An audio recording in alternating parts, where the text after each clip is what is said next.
Notre protagoniste, dès le début de sa vie, a appris une croyance très simple mais très importante. La croyance est que dans ce monde, les saints protègent les gens et, en retour, leur devoir est de protéger ceux qui les protègent. Son grand-père lui a fait comprendre qu'il devait s'en souvenir s'il trouvait du sang. Mais oui, Laurence a grandi et a fini par devenir pasteur, et maintenant il sert Dieu dans une humble église située dans un petit village. Et, comme son ancien mentor, il a fini par être responsable du bien-être d'une sainte fille nommée Cécilia, où Laurence était là, balayant le sol, lorsqu'un petit enfant de merde est arrivé avec un problème. Sa mère a crié en disant au garçon d'arrêter, et le garçon, bouleversé par tout cela, a révélé qu'il voulait parler au saint. Laurence, étant un gars très gentil, les a emmenés rencontrer sainte Cécile, et ils ont tous deux été chaleureusement accueillis. Et le problème que le petit garçon veut résoudre, c'est qu'il s'est battu avec son petit ami, et il voulait que les choses reviennent comme avant. Cependant, il a tué son auteur en plaisantant, mais il ne l'a pas fait. En entendant tout cela, la sainte fit de son mieux pour donner au garçon des conseils très utiles, car cela faisait partie de son devoir de sainte. Et après que l'enfant se sentit mieux, ils partirent finalement, partant, et Laurence fit l'éloge de la sainte, l'aide pour elle. Cécilia était pratiquement affalée sur sa chaise, montrant qu'elle est en fait une sainte très paresseuse, maintenant qu'elles sont seules toutes les deux. Notre pasteur a rapidement remarqué la grande différence entre Cécilia au service d'une personne et Cécilia devant lui. Et en réponse, Cécilia a répondu que cela n'avait pas d'importance, puisqu'il est le seul là-bas à la connaître vraiment. Et oui, chaque fois que quelqu'un venait lui rendre visite, elle se transformait en une adorable créature sainte, puis en une adorable créature paresseuse. Et l'une des raisons pour lesquelles une sainte dit qu'elle est devenue ainsi est parce que Laurence ne lui a jamais permis d'accomplir certaines tâches, craignant toujours qu'elle soit blessée. Donc, selon elle, c'était de sa faute d'être un gars surprotecteur. Soudain, le curé s'est rappelé qu'il devait faire sa tournée dans le village et Cécilia a insisté pour l'accompagner. Il a finalement cédé à ses demandes, mais pas avant de lui avoir rappelé de ne pas montrer de miracles aux gens, car ses pouvoirs n'étaient pas destinés à être vus avec les yeux. Avant de partir, Laurence a dû préparer les choses. Ainsi, Cécilia est restée dans la chapelle, et là, elle a commencé à parler de sortir avec Laurence. En y pensant, elle s'est précipitée comme une tomate. Mais ensuite, elle s'est souvenue de ses années à l'église. Elle les a tous convoqués et les a réprimandés pour avoir trop suivi Laurence. La sainte a admis qu'elle aimait trop Laurence pour pouvoir céder à ses demandes. Après cela, alors qu'elle se promenait dans le village, les enfants se sont rassemblés autour d'elle, lui demandant de faire un miracle pour eux. Heureusement, le saint a trouvé une solution assez ingénieuse. Elle a distrait les enfants avec des cartes à griffes, et les enfants étant désormais divertis, les deux ont pu continuer leur tournée. En chemin, Laurence a dû s'arrêter dans un magasin de vêtements pour lui dire bonjour. Le propriétaire les a accueillis avec enthousiasme et gentillesse et leur a permis d'entrer dans son magasin. Pendant que le propriétaire du magasin et le pasteur échangeaient des plaisanteries, le saint était fasciné par tous les objets à la mode du magasin. Mais aucune ne vous a coupé le souffle comme une robe de mariée. Elle l'a trouvée incroyablement adorable, criant à haute voix son admiration. Pour la première fois, elle a montré sa véritable volonté à quelqu'un d'autre que Laurence. Tout ça à cause d'une robe. Le propriétaire du magasin s'y est rendu et a dit que d'autres filles étaient également très impressionnées par cette robe. Et si le vendeur avait une fille, il lui offrirait probablement cette robe. Cependant, il n'a pas de fille. Après avoir réalisé qu'elle montrait un peu sa personnalité à quelqu'un d'autre que Laurence, Cécilia s'est sentie gênée. Et il est sorti en courant du magasin avec un goût rouge et semblable à celui d'une tomate. Quand ils sont revenus à l'église, une petite fille a couru vers eux. La jeune fille a confié au saint qu'elle voulait épouser le pasteur Laurence quand elle serait grande. À ce moment-là, l'humeur de Cécilia s'est immédiatement détériorée. Et elle, agissant comme une enfant, a dit à la fille qu'elle ne devrait pas l'aimer. Et il a commencé à dénoncer les défauts de Laurence, comme être un monstre en matière de propreté. Oui, il aime vraiment nettoyer, et être une personne très effrayante quand il a des éclairs. Et malheureusement pour elle, Laurence a entendu tout ce qu'elle a dit. Et il la grondait pour avoir parlé des défauts des autres, d'autant plus qu'elle était une sainte. Cependant, il a réfléchi à ses paroles et lui a dit que si elle n'était pas satisfaite de lui, tout ce qu'elle avait à faire était de le lui dire. À cela, Cécilia se sentit tellement coupable qu'au moment du départ de Laurence, elle courut lui présenter ses excuses. Elle a précisé que même si elle ne mentait pas sur ses défauts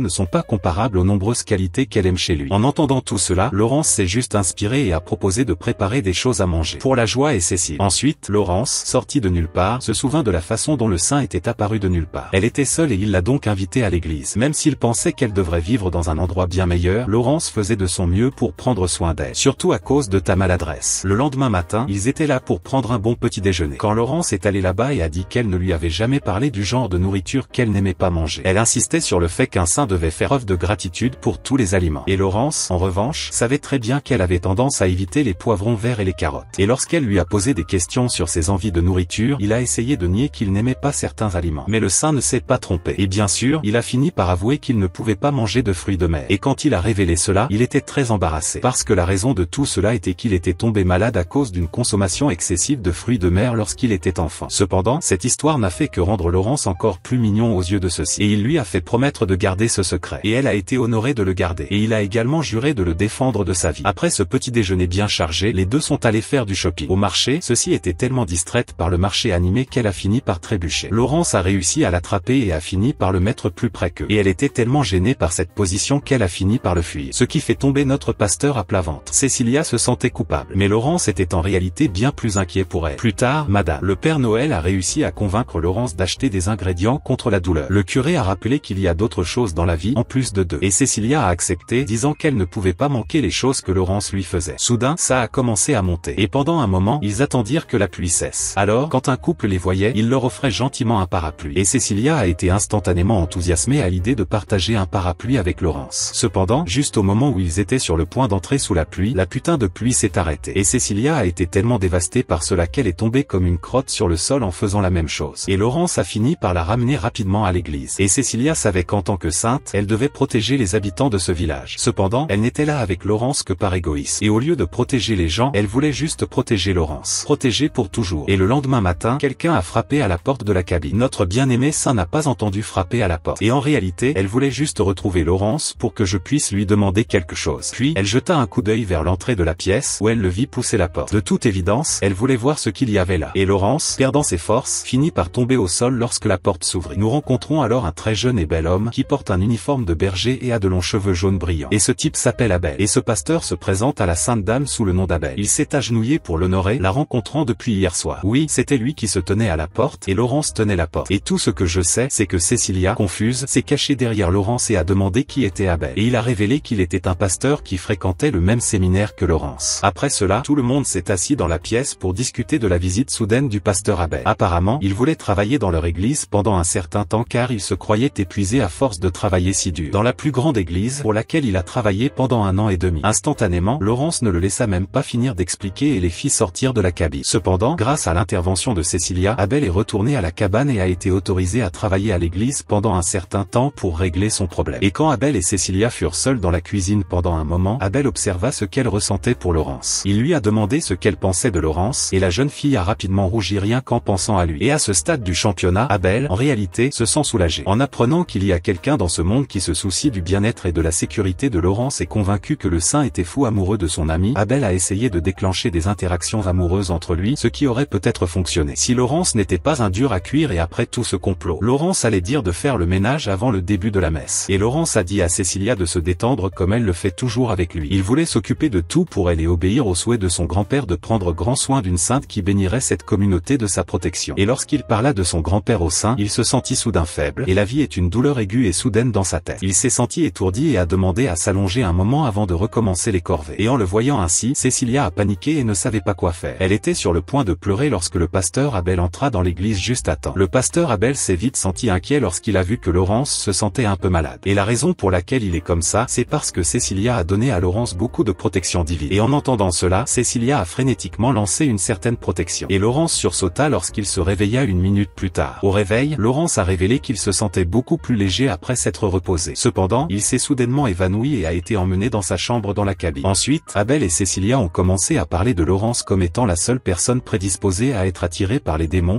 ou les fées. Et cet effet serait plus grand lorsque la lumière serait pleine. Et en plus de ressentir une attirance, ce qui les occupait tous les deux était le fait que Laurence n'était pas conscient de son pouvoir spécial, ou que cela pourrait causer encore plus de danger. Et surtout parce que c'est une personne qui place les autres au-dessus de son propre bien. Et ce qui l'a sauvé de tout cela, c'est Cécilia qui était toujours à ses côtés pour le protéger. Tout comme il l'a également protégé. Après cela, il a également été révélé qu'Abel était là uniquement parce qu'il était très inquiet pour son ami. Mais les choses allaient déjà très bien avant son arrivée. Donc, d'une certaine manière, il était plutôt soulagé. Abel et Cécilia parlèrent pendant un moment jusqu'à ce que leur estomac se retourne de faim. Le mauvais côté de tout cela, c'est qu'aucun d'eux ne savait cuisiner. Et au milieu de cet obstacle, Cécilia a essayé de cuisiner quelque chose. Mais dès que Laurence a changé de cuisine, il a vu à quel point ils étaient confus sans y aller. Et quand Laurence a essayé sa nourriture, il a été surpris car la nourriture était vraiment bonne. Pendant ce temps, Abel n'était pas convaincu que Laurence ne regardait pas Cécilia d'une manière différente. La fille est belle, elle est charmante, ils sont toujours ensemble. Voulant en savoir plus, il a demandé directement à Laurence ce qu'il pensait de Cécilia. Et notre protagoniste ouvrit alors la bouche et lâcha le verre. Dire qu'il a respecté et a également dit de belles paroles. Lorsque Laurence monta et attrapa l'araignée dont Cécilia se plaignait, il repensa à sa dispute avec Abel. À cela, il pensa qu'il semblait ressentir quelque chose de différent à propos de Cécilia. Mais il était incapable de nommer ce sentiment. Et quand les deux furent seuls, la sainte le remercia de lui avoir permis de dépendre sans perdre. Et cela lui a fait réaliser à quel point il aime la protéger. Après cette explosion de sentiments mignons, place au temps pluvieux. Et Laurence allumait la cheminée. Là, lui et le saint étaient inquiets. Après tout, Abel n'est pas encore revenu. Jusqu'à ce que, sorti de nulle part, Abel arrive trempé sous la pluie. Et à cause d'être si mouillé, il a fini par par attraper froid le lendemain, ce qui inquiétait beaucoup Cecilia. Elle se sentait même coupable de ne pas avoir pu protéger Abel de la maladie. Alors, pour bien résoudre ce problème, elle a décidé de rester avec Abel toute la journée. Et elle a même refusé d'aller à l'église parce qu'elle voulait s'occuper du petit ami d'Abel. Au début, le pasteur Laurence était un peu inquiet de les laisser derrière lui, parce que tous deux étaient incapables d'accomplir leurs activités quotidiennes sans conseil. Et dès son retour à la maison, il se rendit immédiatement dans la chambre d'Abel. Et il les vit dormir confortablement tous les deux. Et c'est à ce moment-là qu'il réalisa à quel point Cecilia était déterminée à prendre soin d'Abel lorsqu'elle le vit endormi sur la chaise. Il savait qu'elle ferait de son mieux pour faire ce qu'il y avait de mieux pour tout le monde. Alors, quand il s'est réveillé, il lui a dit que l'église devait fermer tôt pour qu'elle puisse se reposer. Cependant, les mots sortirent de sa bouche plus durs qu'ils n'auraient dû l'être. Et cela, d'une certaine manière, a causé une certaine détresse au sein. Et elle quitta la pièce pour se changer. Pendant ce temps, Abel lui dit que cette fois, c'est de sa faute. Les comptes de fraude, il appartient à UDI, même s'il avait seulement eu l'intention de la laisser se reposer. Et pour cette raison, Laurence se sentait coupable d'avoir déçu le saint. Alors il préparait toutes les friandises qu'elle voulait, préparant plus de friandises qu'elle ne pouvait en supporter. Abel se rendit alors chez Cecilia et lui expliqua toute la situation. Fondamentalement, Laurence a fait autant de douceur parce qu'il ne peut pas exprimer ses sentiments. Excusez-vous simplement, mais il a décidé de s'excuser en causant de la douleur. Non pas que ce soit mauvais, c'est très bien, je l'apprécie. Plus tard dans la journée, Abel et Laurence finissaient le ménage. Après le service qui a eu lieu dans l'église, jusqu'à ce que Laurence trouve un mouchoir, il a vite pensé que les fidèles avaient laissé ce mouchoir ici. Alors, il a pensé à rapporter un foulard au village. Là, Abel a joyeusement demandé s'il pouvait aller explorer le village. Et lorsque Cecilia a entendu leur conversation, elle a insisté pour les accompagner aussi, car il ne voyait aucun problème à laisser entrer. Les trois traversèrent le village. Pendant ce temps, Abel regardait et les habitants observaient la culture, leur camaraderie et la façon dont ils s'insultaient. Une autre chose très intéressante est que le pasteur Laurence et Cecilia sont des personnes très populaires dans le village. Au milieu de cette folle aventure, une diseuse de bonne aventure a attiré l'attention de Cecilia, la convainquant de tenter un test de compatibilité. À cela, le visage de la sainte devint rouge et elle refusa immédiatement la diseuse de bonne aventure. Mais comme la cartomancienne était si convaincante, ils finirent par se mettre d'accord, tout lui paraissait tout à fait légitime. Cependant, ils ont eu peu de temps pour réfléchir à leurs émotions. Et alors qu'ils étaient sur le point de se rendre chez le propriétaire du foulard, Cecilia a accidentellement déchiré la cape et a dû se procurer des vêtements de rechange au magasin. Et comme elle l'avait seule, pendant que les deux pasteurs allaient lui rendre le foulard pour gagner du temps, certains clients ont fini par vouloir aider la sainte à lui trouver des vêtements plus adaptés qui semblaient vraiment très solides. Dès qu'elle a quitté le magasin, elle s'est perdue, puis elle a tenté de localiser l'endroit dans un escalier. À ce moment-là, une grotte aux cheveux bleus qui marchait vers elle la rattrapa au moment où elle s'apprêtait à descendre les escaliers. Heureusement, à ce moment-là, elle a été sauvée, mais la jeune fille a continué son chemin. Elle souriait et pensait être sauvée par un bon samaritain. Et quand les bergers la virent, on lui dit seulement qu'elle était très belle et qu'elle lui allait très bien. Et le saint crée davantage une réaction de la part du lot. Alors, elle lui a tenu la main pour lui demander si c'était cool. Et le bonhomme finit par rougir, troublé par l'esprit du saint. Et donc, il a fini par dire qu'elle était magnifique. Et cela lui suffisait pour passer à la tâche suivante. Pendant ce temps, là-bas, quelqu'un semblait convaincu que Laurence avait vu une certaine partie d'elle. Pendant ce temps, la grotte aux cheveux bleus s'est approchée de la diseuse de bonne aventure et a cherché l'emplacement de l'église. Elle voulait vérifier si ce saint est réellement capable de protéger tout le village. Ensuite, dans l'après-midi, nous voyons Laurence et Abel se disputer à propos du travail inachevé qu'Abel a laissé avec son arrivée soudaine à l'église. À ce moment, Abel a immédiatement commencé à parler de l'affaire la plus importante, à savoir la sécurité de Laurence, et a complètement interrompu Laurence en disant qu'Abel devait bientôt partir. Puis, tout à coup, ils entendirent tous deux une allumette à la porte. Abel alla recevoir qui que ce soit, mais il ferma aussitôt la porte au nez du visiteur et dès qu'il l'aperçut, Laurence fut choquée par l'action et fut sur le point de le réprimander. Sortie de nulle part, la porte s'ouvrit brusquement. Et celle qui a ouvert la porte était une grotte aux cheveux bleus, et ce faisant, elle a jeté le pasteur Abel à terre. Elle en cherchait tellement, mais à sa grande surprise, elle cherchait Abel. Et pour l'instant, elle ne veut pas parler de la sainte dame. Et fondamentalement, Abel était là, fermant la porte, parce qu'il connaissait Laurence, un noble probable de la grande église pour laquelle Abel travaillait. Et lors d'une conversation, la jeune fille a révélé qu'Abel était en réalité son professeur particulier. Et pour l'avoir abandonné, Abel se sentit mal pour sa dame, qu'il présenta comme Eslita. Cependant, il voulait s'assurer que son ami était en sécurité et éloigné de toute période. Il a donc insisté pour rester plus longtemps. À ce moment-là, Cecilia arriva presque en courant, revenant de sa belle collection de fleurs. Oui, elle a cueilli des fleurs pour en faire une couronne de fleurs. Même si elle cherchait des trèfles à 4 feuilles, elle a opté pour des fleurs lorsqu'elle n'en trouvait pas. Cependant, Laurence ne sait pas réaliser une couronne de fleurs. Heureusement, Abel a révélé qu'il connaît quelqu'un qui se spécialise dans ce sujet. Ensuite, il s'y rendit et présenta Eslita à Cecilia. Puis les deux filles se mirent au travail. Et les yeux de Cecilia brillaient lorsqu'elle imaginait sa couronne de fleurs. Après cela, tout le monde est retourné à la cabane pour que Laurence puisse préparer des collations pour tout le monde. Et pendant qu'ils mangeaient, Cecilia devenait le sujet de conversation. Alors tout le monde parlait de ses origines de sainte. Puis, sortie de nulle part, Laurence a changé le sujet de conversation pour parler du saint de l'Occident. Dans ce cas, il s'agit du saint du lieu où sont venus Abel et Eslita. À ce moment-là, Abel empêcha l'affaire d'aller plus loin, parce qu'il voulait savoir si Laurence donnerait sa permission à Eslita de reposer avec lui. Et le gars Cécilia se comporte en bon berger. Merci, permettez-le. Et dès que Miss Eslita entra dans la chambre, elle se jeta sur le lit et commença facilement à faire une sieste. Pendant sa sieste, elle a rêvé de son sein occidental bien-aimé. Elle a été maltraitée par les personnes censées la protéger. À l'époque, elle avait confectionné plusieurs couronnes de fleurs pour cette sainte. Et elle se sentait très heureuse de la voir à l'aise. Malgré tout, cette sainte a fini par mourir parce que les gens ne considéraient pas sa nature humaine. Après ce rêve flashback, nous voyons Laurence se réveiller pour le dîner. Alors, les deux ont entamé une conversation. Et Eslita soupçonnait qu'il profitait et abusait de la loi de Cécilia. Alors, elle lui a posé quelques questions pour tester ses intentions. Heureusement, tout ce qu'elle a entendu de notre pasteur, ce sont des paroles prudentes et aimables qu'il a prononcées à l'égard du saint qu'il adore tant. Elle sentait sa volonté inébranlable de protéger sa sainte. Et après avoir découvert cela, elle s'est excusée d'avoir douté de lui. Pendant ce temps, de l'autre côté de l'écran, Abel a fini par partager la triste histoire d'Eslita. Après tout ce temps passé avec Laurence, Abel a finalement dû retourner dans son église en Occident. Pour Abel, il continuerait avec Laurence. Cependant, il va réaliser une mission que Madame Eslita lui a demandé de faire. Puis, au milieu d'une conversation, les deux se sont remerciés pour l'entreprise et les services de protection qu'ils ont tous deux utilisés. Et dès le matin, Abel cherchait sa dame et se battait un peu avec elle jusqu'à ce qu'il parle de Cécilia et Laurence. Pendant ce temps, Cécilia a vu un vieux coffre au trésor contenant des choses horribles que Laurence avait faites. Elle qualifiait même ces choses d'adorables et comme elle ne voulait pas lui briser le cœur, elle qualifiait tout cela d'adorable par pur instinct. Mais encore une fois, Abel devait exprimer la vérité. Cela a fait prendre conscience à Laurence que sa création était assez moche. Pour autant, la sainte ne se laisse pas décourager. Elle lui a en fait suggéré d'ajouter des choses mignonnes à ses peluches pour les rendre moins exotiques. Ainsi, ils ont tous deux accepté ses plans. Et la veille du voyage, Laurence a informé Abel et Eslita de la visite d'une femme âgée qui était une amie proche de son grand-père, Oswald. Il lui expliqua qu'elle était déjà vieille et qu'elle ne pourrait plus voyager longtemps. F pour vieux. Pendant ce temps, sachant qu'il avait amené avec lui des amis en qui il pouvait avoir confiance, notamment en ce qui concerne le problème auquel elle souhaitait répondre. Pendant ce temps, Abel était assis par terre, étourdi, malade à cause du trajet en calèche. Eslita a dû s'occuper d'Abel pendant un certain temps car il ne pouvait plus marcher pendant qu'ils allaient tous les deux travailler. Miss Corinne se souvient de l'époque où Laurence était encore jeune et était toujours réprimandée pour avoir interrompu le travail de son grand-père. Elle leur a également dit que Laurence s'était senti très timide au moment où il a rencontré Cécilia et sa latitude. Elle a également révélé qu'il aimait vraiment cuisiner pour eux deux. Au cours de la conversation, Mademoiselle Corinne a mentionné qu'elle ne savait pas cuisiner et que c'était son grand-père qui cuisinait. Et grâce à cela, Laurence a appris à cuisiner, tout cela pour pouvoir aider son grand-père de cette manière très simple. Après cela, Miss Corinne se dirigea vers la cuisine pour aider Laurence lorsqu'il rompit le silence et rentra chez lui. Par la suite, Mademoiselle Corinne a exprimé son inquiétude face aux voix qu'elle entendait au bord du lac. Elle croyait avoir entendu parler de ces voix, mais elles ont disparu après que son grand-père ait travaillé au lac. Et ces derniers jours, elle n'arrive pas à très bien dormir. Et elle a ajouté qu'entre-temps, Abel se reposait au bord du lac, tandis qu'Eslita sortait son appareil photo pour prendre des photos des choses à voir. Elle a d'abord pris des photos des fleurs dans le lac, mais elle a remarqué quelque chose et a crié à l'aide d'Abel. Abel quitta rapidement son repos pour la chercher avant de se rendre chez Miss Corinne pour se reposer complètement et dîner. Après le dîner, Cécilia a été informée par Corinne que Laurence était sortie prendre l'air, donner les bases à l'extérieur et elle l'a informé qu'elle le chercherait, ce qui était déjà trop tard. Et Abel fut un peu inquiet dès qu'il entendit parler de l'histoire et du nom du lac. Il a ensuite parlé de qui serait le plus touché si des fées étaient réellement présentes dans le lac. Il a ensuite demandé à Eslita si elle avait pris une photo du lac, mais elle a répondu que son appareil photo ne fonctionnait pas lorsqu'elle essayait de prendre des photos du lac. Et, selon Miss Corinne, cela n'est pas arrivé aux touristes qui venaient ici. En conséquence, Abel et Eslita sont partis à la recherche de Laurence. Et la personne qui a fini par le trouver était Cécilia et Laurence était là, sur le point de tomber dans le lac. Ensuite, Abel et Eslita arrivèrent peu après et virent Cécilia en colère contre ce que Laurence était sur le point de faire. Un jour après leur arrivée, ils se rendirent compte que la Saint-Valentin était arrivée. Et Sainte Cécile ne sait rien de ce jour-là, et cela laisse Abel et la Racine tranquilles. La seule chose que Cécilia savait de la Saint-Valentin, c'est qu'elle implique l'amour. Et elle voulait faire quelque chose pour montrer à Laurence qu'elle l'aime, même s'il est un gars dur et grossier qui montre à peine ses sentiments. Et grâce au conseil d'Abel, le saint se rendit chez Laurence pour lui demander de l'aide pour lui apprendre à faire du chocolat. Quelques heures après avoir tant appris, comme tout le monde le pensait, la sainte a prouvé qu'elle ne pouvait pas apprendre du tout. En réalité, elle ne pouvait rien faire en cuisine, mais Laurence a été patient et suffisant pour l'encourager. Il lui a donné l'idée de penser à la personne qu'elle aimait pour qu'elle façonne le chocolat. Après avoir donné ses conseils, Laurence est sortie un moment pour chercher quelques ingrédients. Et pendant qu'il faisait cela, la diseuse de bonne aventure s'est approchée et lui a parlé pendant une seconde. Et elle, d'une certaine manière, essayait de lui faire comprendre les sentiments du saint. Cependant, il pensait seulement à la raison pour laquelle Cécilia était si persistante dans la fabrication du chocolat. Il pensait qu'elle pourrait être intéressée par quelqu'un et était attristé de réaliser qu'elle pouvait très bien aimer quelqu'un d'autre. Et une fois qu'elle serait partie, l'endroit où ils vivent serait à nouveau solitaire. Et en revenant à la cuisine, il vit que le doigt du saint saignait. Il s'est senti mal et a réussi. La douleur que Laurence a ressentie dans son dos pendant un moment l'a frappé. Et malgré cela, il a essayé d'agir normalement et lui a demandé si elle voulait emballer son chocolat. Mais elle refusa et lui proposa le chocolat qui avait un goût rouge. Il en fut surpris, mais il ne comprit pas quelle était était amoureuse de lui. Alors j'ai juste apprécié le cadeau. Et à ce moment-là, Eslita, qui regardait par la porte, est intervenue pour le gronder pour sa dureté et sa grossièreté. Comprenez les sentiments de la fille, jeune homme. Malgré cela, Cécilia se sentait heureuse et très heureuse d'avoir vu une autre facette de Laurence qu'il ne montrait pas souvent. Et après la Saint-Valentin, Cécilia a fini par trouver un emploi. Là, le saint fut fasciné de voir que dans ce café on vendait diverses spécialités, en mettant l'accent sur les beaux desserts qu'on y vendait. Comme prévu, les gens ont vu le saint travailler, et ils ont été enchantés par un saint qui travaille dans un café. Les gens étaient encore plus enchantés par ces institutions pratiques. Pendant ce temps, en interne, Cécilia ne pensait qu'à recevoir des éloges de Laurence pour avoir aidé les gens. Soudain, Laurence arriva tout mécontent. Il s'inquiétait pour Cécilia, principalement parce qu'elle a trouvé un travail à temps partiel. Pourtant, elle y faisait un excellent travail. Et notre pasteur a été très surpris de voir qu'elle pouvait travailler avec un être humain normal. Et il la loua, rendant notre sainte très heureuse. Cependant, la rumeur se répandit que le saint y travaillait. Ainsi, de plus en plus de gens allaient au café. Laurence a donc décidé d'aider aussi. Malheureusement, le mouvement du lieu est devenu encore plus grand en raison du fait que le pasteur y travaillait également. Et notre sainte était aussi un peu nerveuse à l'idée de devoir travailler aux côtés de sa bien-aimée. Elle était si nerveuse qu'elle a fini par trébucher en portant la commande d'un client. À ce moment-là, notre curé s'est montré de rang SS et s'est impliqué. Et après cela, la sainte s'est exprimée en disant qu'elle se sentait à l'aise avec lui. Et il a aussi dit qu'il voulait s'allonger sur le canapé. En réponse à cela, Laurence a affectueusement commenté qu'elle devrait simplement admettre qu'elle voulait rester. Après cela, plus tard, nous voyons Laurence et Abel descendre pour aider le village. Et Eslita a été laissée pour témoigner à quel point Cécilia était découragée. Chaque fois que Laurence la laissait derrière elle, elle devait l'éloigner de la porte et la forcer à prendre une douche. Finalement, Cécilia réalisa que c'était la première fois qu'elle se retrouvait seule avec quelqu'un de son âge. Elle en profita donc pour demander à Eslita de rester éveillée avec elle. Et même si Eslita savait qu'elle devait être responsable, elle ne pouvait s'empêcher de céder à la demande du saint. Ainsi, Eslita a immédiatement entamé la conversation sur la manière d'améliorer la relation du saint avec le pasteur. Au fond, notre sainte doit veiller à être perçue comme une femme, car jusqu'à présent, leur relation ressemblait davantage à celle d'un père et d'une fille. Et Cécilia était encore plus embarrassée lorsque Rai a mentionné qu'elle devrait peut-être porter une certaine robe de mariée et se mettre en colère contre notre grand berger. Après tout, même si elle est une sainte, elle a aussi le droit de trouver le bonheur en tant que femme. Et vous ne devriez pas seulement vous concentrer sur le bonheur du zoo. Rai a rappelé au saint la fin tragique de cet autre saint. Mais sainte Cécile a rassuré Eslita en lui disant qu'elle était très heureuse de la vie qu'elle mène. Elle a vécu longtemps avec Laurence, s'est beaucoup amusée avec Belle et vit actuellement dans un village plein de gens sympas. Et il s'est même fait un nouvel ami, Aïzélite. Et ces mots ont vraiment touché Rai. Alors, profitant de cette journée ensemble, la sainte a voulu faire ce que les filles n'aiment pas beaucoup et qu'elles font lorsqu'elles sont seules. Jouer de la guitare, jouer au digi, non, buvez du chai et parler. Après cela, un peu plus tard, alors que Rai observait le saint endormi, elle entendit arriver Abel et Laurence. Et comme un chien, le saint se réveilla instantanément et courut saluer Laurence. Le lendemain, Abel s'est réveillé après avoir rêvé sur son passé, tout cela à cause de quelques photos qu'il avait acquises pour le saint. Cependant, lorsqu'il les a vues, il lui a donné les photos. C'était des photos de lui et Laurence quand ils étaient encore à l'école. Et la sainte était tellement excitée de recevoir ces photos qu'elle a immédiatement couru les voir. Elle a également convaincu Eslita de regarder les photos. Et quelques minutes plus tard, la sainte se sentit de plus en plus faible dans ses jambes lorsqu'elle vit à quel point Laurence était adorable lorsqu'il était enfant. À l'époque, il était beaucoup plus heureux et plus vivant. Cependant, quand ils ont vu Abel, ils ont réalisé que le gars était exactement le contraire de la façon dont il agissait maintenant. Par curiosité, les filles ont décidé de demander à Laurence comment était Abel à l'époque. Et il a dit que le gars n'avait rien dit. Ainsi, Rai a commenté que cela aurait pu arriver parce qu'il n'était plus en mesure de vivre avec sa famille. Cécilia était alors confuse à propos de cette déclaration et lui a demandé s'il s'était enfui de chez lui. Et Laurence a expliqué qu'Abel n'avait pas d'autre choix à ce moment-là que de quitter sa famille. Au contraire, oui, ce qui lui est arrivé, c'est que sa famille n'acceptait pas qu'il puisse voir certaines choses. Notre grand pasteur a également révélé que les deux étaient devenus seulement des amis proches. Quand il eut soudain un terrible mal de tête alors qu'il poursuivait Abel. À ce moment-là, Abel s'est approché de lui. Il lui a offert un collier avec une croix. À l'époque, ce collier faisait que les choses qui hantaient Laurence le laissaient tranquille. Et à partir de ce moment-là, Abel a commencé à prendre soin de lui, même si notre protagoniste ne se demande pas pourquoi. C'est ainsi qu'Abel les rejoignit finalement, portant une lettre du frère aîné de Eslita. Et après qu'Eslita ait écrit une réponse adéquate, Abel a proposé d'apporter la lettre au village lui-même. Et puis, s'il pouvait partir complètement, la sainte courut vers ses autres pour lui dire qu'elle avait découvert qu'il avait sauvé la vie de Laurence il y a longtemps. Elle le remercia et Abel dit que tout était calme et favorable. Et il a également remercié le Père Noël de l'avoir aidé, lui et son grand ami. Et grâce à elle, notre protagoniste a une autre personne en qui il peut avoir confiance. Et il peut aussi prendre soin de quelqu'un avec beaucoup d'amour. Après cela, par une journée ensoleillée, Rai fut perplexe d'entendre le saint espionner Laurence. Et lorsqu'on lui a demandé pourquoi, ceci a expliqué en larmes qu'elle soupçonnait Laurence de lui cacher quelque chose. Elle a supposé qu'il faisait quelque chose dans le village sans elle. Et après avoir entendu cela, les deux filles se sont réunies pour suivre Laurence chaque fois qu'il se rendait seul au village. Sorti de nulle part, nous voyons les trois regarder, Laurence étant arrêtée par les villageois pour parler. Lorsqu'elle sortait de nulle part, Miss Mel appréciait son côté pour voir ce qu'il faisait. Tout le monde était là à regarder, elle a été amusée par certaines personnes qui été surprises et elles sont restées. Et en plaisantant, elle a dit qu'elle ne pouvait s'empêcher de les suivre lorsqu'elle les voyait poursuivre Laurence. Et quand elle a découvert qu'ils espionnaient Laurence, elle s'est jointe à la fête. Pendant ce temps, Ray était déterminée à découvrir si Laurence était vraiment avec une autre femme. Et elle a même juré de le punir pour un tel acte. Et continuant l'espionnage, ils remarquèrent Laurence entrant dans un magasin. Jusqu'à ce qu'au milieu de cet espionnage, ils réalisent soudain que la sainte n'était plus avec elle. Naturellement, Abel et Ray ont paniqué. Et pour ne rien arranger, Laurence a fini par les remarquer et leur a demandé ce qu'ils faisaient. Pendant ce temps, le saint se trouvait dans une zone totalement inconnue du village. Elle avait prévu de demander son chemin à quelqu'un. Mais dès qu'elle a vu une dame, elle a fini par se comporter comme une parfaite sainte. Au lieu d'admettre qu'elle était perdue, elle désespéra lorsque la dame partit. Heureusement qu'Eric, le fils du commerçant, a trébuché au milieu de la route. Et l'enfant comprit aussitôt que le saint était perdu. Et il lui a proposé de l'emmener là où elle voulait aller. C'est alors que la sainte décida d'ouvrir la bouche. Et son équipe a révélé qu'elle ne savait même pas où elle allait. Et Eric y a jeté un regard quelque peu critique. Et la sainte a fini par admettre que depuis le début elle avait toujours suivi Laurence. Et sans cela, elle ne sait pas se déplacer dans les villages. Sur ce, Eric révéla que Laurence devait être dans son magasin. Pourquoi y donne-t-il des cours particuliers? Et c'est la raison pour laquelle il se rend si souvent en ville. Les deux revenaient. Tandis qu'Eric expliquait comment Laurence avait fini par les aider dans leurs études. Il devait travailler pour la famille et ne pouvait donc pas aller à l'école. Et quand Laurence l'a découvert, il a décidé de l'aider. Alors, la sainte pensa à haute voix que Laurence pourrait aussi l'aider à étudier. Après tout, même si elle était une sainte, elle-même n'est jamais allée à l'école. C'est parce qu'elle a grandi dans une région éloignée. Eric lui a alors demandé pourquoi elle suivait Laurence. Et il lui a même demandé si elle ne lui faisait pas confiance. Et en réponse, la sainte a expliqué qu'elle était simplement inquiète. Parce que Laurence se cachait d'elle. L'enfant dit alors que Laurence est une personne très sincère. Et comme les deux vivent ensemble, elle devrait le savoir. Cécilia était d'accord avec cela. Mais elle ne savait pas pourquoi il lui mentirait à ce sujet. Lorsqu'ils arrivèrent au magasin, Laurence apparut. Et même s'il haletait, il montrait son soulagement de la retrouver. Il a ensuite rappelé à Cécilia qu'il lui avait déjà parlé de lui donnant des cours particuliers à Eric. Et ce qui s'est passé, c'est qu'il parlait. Et au milieu de la conversation, le saint a fini par dormir. Et c'est pour ça qu'elle ne l'a pas vu. Et après que les autres aient quitté Cécilia en lui tenant le bras, il s'est excusé de l'avoir suivi. Et il lui a expliqué qu'elle avait peur qu'il lui cache quelque chose. Laurence s'est mis en colère et a dit qu'il ne lui cacherait jamais rien. Et même s'il lui avait caché certaines choses, ces choses qu'il avait cachées étaient simplement par pure honte. Et ces choses n'étaient pas quelque chose dont le saint devait s'inquiéter. Aucune réponse à tout cela, le saint lui tenait fermement le bras. Et il l'a remercié d'être une personne sincère avec elle. Pendant ce temps, notre pasteur la déteste. Et qu'il l'aimait beaucoup. Le lendemain, le groupe se rendait en ville. Et maintenant, la mission de Laurence est d'assister à une réunion de pasteurs. Et Ezleta a finalement été convaincu par Abel de rendre visite à son frère. Eric venait aussi faire des affaires pour sa mère. Ezleta a mentionné qu'il devait cacher que Cécilia était une sainte. Par conséquent, Laurence ne pouvait pas continuer à la qualifier de sainte. Alors qu'il traversait la ville, notre protagoniste était assez confus lorsqu'il réalisa qu'il devait l'appeler par son nom. Pendant ce temps, Abel réfléchissait à la malhonnêteté du Ezlect de lui avoir fait comprendre cela à la dernière minute. Lorsqu'ils arrivèrent à l'église, Laurence fut accueillie avec enthousiasme par ses amis. Aïn, Carmelia et 7 autres lui. Tout le monde était heureux de le revoir après si longtemps. Puis ils se sont réunis et ont discuté joyeusement pendant un moment. Jusqu'à ce qu'Abel soit informé qu'il devrait passer du temps à se faire réprimander. Pour avoir fui ses fonctions pendant si longtemps. Plus tard, le pasteur Hugo a voulu parler à Laurence. Et c'était un ami proche de votre grand-père, ce pasteur Oswell. Il a parlé des rumeurs qu'il avait entendues selon lesquelles le saint vivait dans son église et était horriblement traité. Laurence a alors expliqué que cela ne se produisait pas. Et lui aussi, commentant que le pasteur Oswell l'avait très bien élevé. Et lui a appris comment un saint doit être traité. Il a conseillé à Laurence de continuer à garder secrète l'existence du saint pendant qu'il était en vie. Après tout, le dernier saint est mort, étant très maltraité à cet endroit. Finalement, Cécilia, Ezlita et Eric sont allés voir Laurence et Abel à l'église. Laurence ne parvenait toujours pas à prononcer le nom de Cécilia à voix haute. Et Igny a émis l'hypothèse que, comme ils semblaient très proches, la sainte ressemblait davantage à la fiancée de Laurence. En entendant cela, ils furent tous deux extrêmement perturbés et nièrent fermement. Soudain, le petit objet qui retenait les cheveux de Cécilia s'est cassé. Puis deux filles lui ont proposé de lui montrer où elle pourrait le réparer. Et tout cela est arrivé pour que les deux puissent parler sérieusement avec Cécilia pour en savoir plus sur sa véritable relation avec Laurence. Au début, il pensait que le saint avait vraiment une liaison avec lui, mais il se trompait car Laurence est un gars très dur et grossier, sans sentiment. Et dans toute sa vie, il n'a eu qu'une seule petite amie qui n'est pas la sainte. Et après cette conversation, les deux filles se remirent au travail et demandèrent à un certain homme de reprendre la sainte, seule et en la serrant fort dans ses bras pour la cacher, elle et l'étranger. L'homme s'est ensuite présenté comme étant Giselbert Aldridge, le frère aîné de Ezlita. Giselbert a demandé si sa sœur leur avait parlé de son existence. Et Laurence a dit qu'Abel avait en fait dit que, sorti de nulle part, ce type, Giselbert, avait remarqué que Cécilia fondait. Et il s'avère qu'elle était nerveuse car Laurence l'a finalement appelée un peu. En voyant leurs interactions, Giselbert a commenté la proximité de Laurence avec le saint. Alors Laurence est allée là-bas et a demandé au gars de ne dire à personne que Cécilia est la sainte, et au manoir d'Aldridge, Ezlita et Abel ont réprimandé Giselbert pour avoir pris la main du saint de nulle part. Et à cause de cela, Laurence serait désormais prudent avec lui. Lors de cette réunion, Ezlita a ensuite officiellement présenté son frère à tout le monde. Et